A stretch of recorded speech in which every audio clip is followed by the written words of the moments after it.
Welcome back to the Virtual CISO. I am your host, Olivia, and this is Season 1, Securely Speaking, where we break down the essentials of cybersecurity into practical and actionable insights. Today we're talking about something that often works behind the scenes, but is absolutely critical. It is logging and monitoring.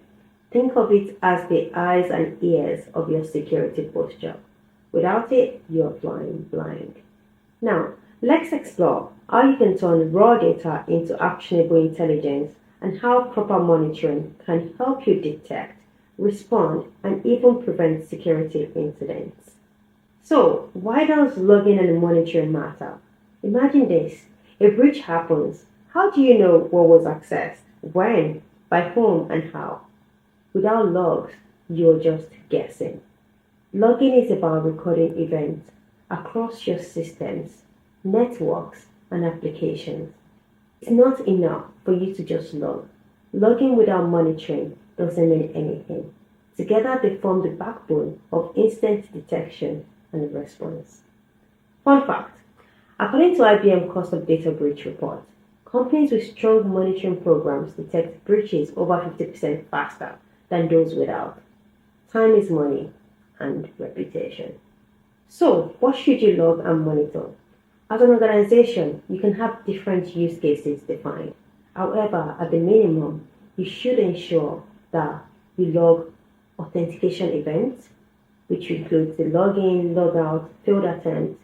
Also, you want to log access to sensitive data.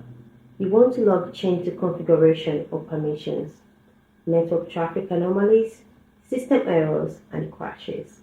And here is the key: not all logs are equal, so you want to focus on the systems that handle critical assets or sensitive data. Now that you've satisfied the login piece, you need to monitor. This means setting up alerts for suspicious activity, correlation of events to identify patterns, as well as dashboarding for visibility. Also, retention policies to keep logs for forensics or based on regulatory compliance requirements. I know of a company that suffered a ransomware attack. Their logs, they were stored, but they were never monitored. By the time they realized it was too late. The breach had occurred 3 weeks earlier. The lesson here is logging without monitoring is just noise. Now let's talk about tools.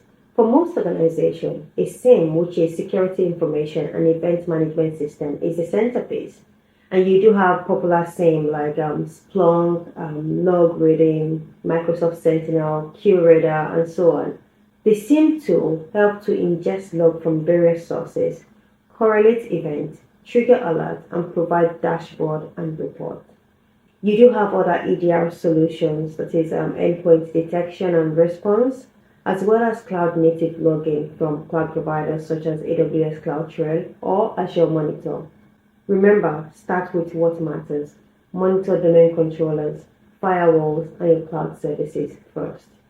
There are some best practices to consider when logging. You want to standardize your log format, centralize your log storage, use timestamp and clock synchronization across systems. Also, set alert threshold to avoid alert fatigue. From a compliance requirement, framework like SOC 2, PCI DSS, EPA, and ISO 27001 requires logging and monitoring. And remember, it is not just about security. Good logging helps with troubleshooting, auditing, and operational visibility. The key takeaway here is you can't protect what you can't see. Logging and monitoring gives you visibility, which gives you control. Whether you're defending against external threat or internal misstep, being able to detect and respond quickly makes all the difference.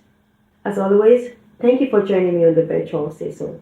If this episode sparked ideas for improving your visibility, share with your security or IT team and make sure to subscribe, because next up we are tackling secure authentication. Why strong passwords aren't just enough anymore. Until next time, stay secure, stay aware. I am your host, Olivia. See you soon.